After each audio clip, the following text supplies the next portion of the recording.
Salut, c'est Benjamin et aujourd'hui on va voir qu'un même produit peut raconter des histoires très différentes et on va prendre l'exemple des fraises parce qu'il y a des fraises gentilles et des fraises méchantes.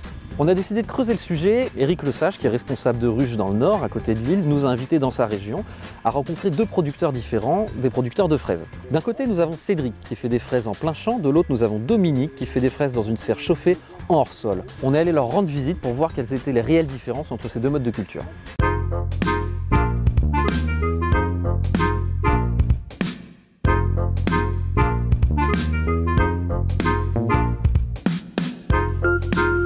Bonjour Cédric, tu es producteur de fraises gentilles. Alors, tu en fais quelle quantité et puis est-ce que tu produis d'autres choses aussi? Alors moi ici, je suis sur une quantité à peu près de 12 000 pieds que j'étale en fonction de la saison. Et je suis aussi producteur de tout ce qui est tomates, puis après des polycultures, un peu de courgettes, un peu de légumes. Alors, gentil ou pas, la fraise, moi je pensais que c'était un fruit. Tu m'as dit que ça n'en était pas un. Est-ce que tu peux nous montrer un peu ce que c'est précisément? Donc ici on a une fraise qui est en pleine floraison, voire défloraison. Après, cette fraise, elle va perdre ses pétales, elle va devenir comme ça. Une fraise, à partir du moment où elle est ici en pleine floraison, il faut compter 5 semaines pour avoir un fruit rouge selon la météo.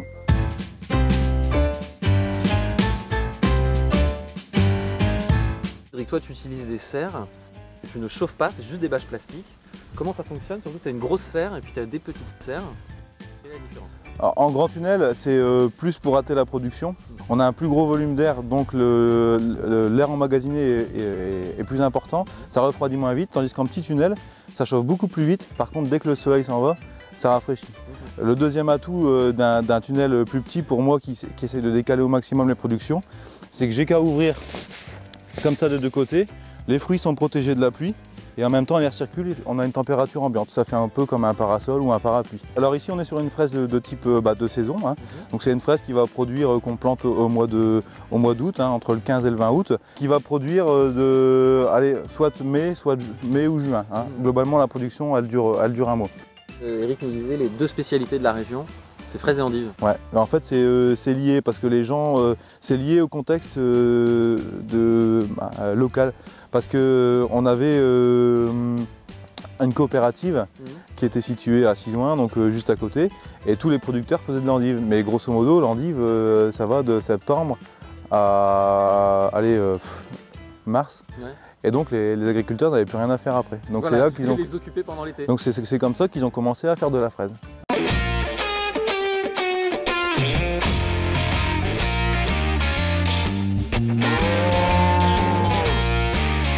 Alors Dominique, tu produis des fraises hors sol et dans une serre chauffée, donc forcément c'est des fraises méchantes. Non, ce sont des fraises tout court. Ah.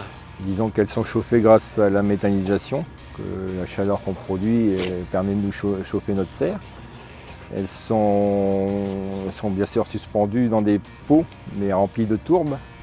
Donc il n'y a rien de bien différent que de la terre. Mais le fait donc d'avoir ces gouttières en hauteur, ouais. Ça change rien. Dedans c'est de la terre. Dedans c'est de la tourbe, les plants sont repiqués dans la tourbe. L'arrosage c'est du goutte à goutte c'est programmé suivant la chaleur, donc c'est pas arrosé plus qu'il ne faut. L'engrais c'est dosé, c'est pas plus qu'il ne faut. Les traitements c'est moins qu'au sol peut-être, puisqu'il n'y a pas de pourriture vu qu'il pleut jamais dans la serre, il n'y a pas d'oiseaux, il n'y a pas de limaces, il y a certainement beaucoup d'avantages par rapport à... Oui, la serre ça te permet d'avoir un écosystème protégé. Voilà. Il y a moins de parasites qui rentrent. Il y a moins de parasites, il y a moins de traitements. On fait moins de traitements en serre. Tu dis que tu fais de la méthanisation. Oui. Le méthaniseur, c'est ce qu'on voit derrière. Oui. Alors qu'est-ce que c'est? C'est, pour faire simple, disons que c'est une cuve qui est chauffée en permanence à environ 46 degrés. On incorpore le fumier du lisier, des tontes de pelouse, des déchets de céréales. Et il y a un brassage en permanence qui permet de dégager le gaz. Ce gaz-là part dans un moteur. Ce moteur fait tourner une génératrice qui produit du courant.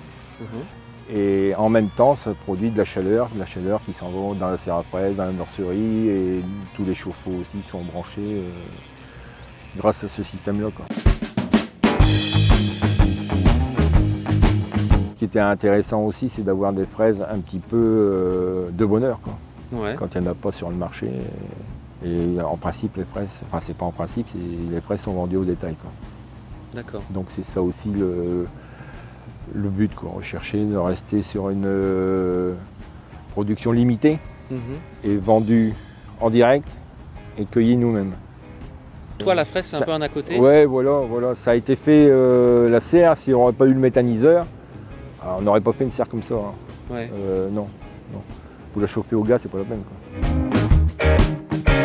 Alors ce qu'on a vu aujourd'hui, c'est qu'entre les fraises gentilles et les fraises méchantes, il n'y avait pas tellement de différence. Peut-être qu'il faut se méfier de ces catégories trop simples qui nous disent que certains modes de culture sont toujours condamnables et d'autres sont toujours merveilleux. En fait, il faut essayer de comprendre l'agriculteur, de le rencontrer, de savoir comment il travaille, parce qu'il a toujours une histoire, il a toujours de bonnes raisons de faire ce qu'il fait. Et finalement, aujourd'hui, toutes les fraises qu'on a vues, elles méritaient d'être aimées avec de la chantilly et du sucre.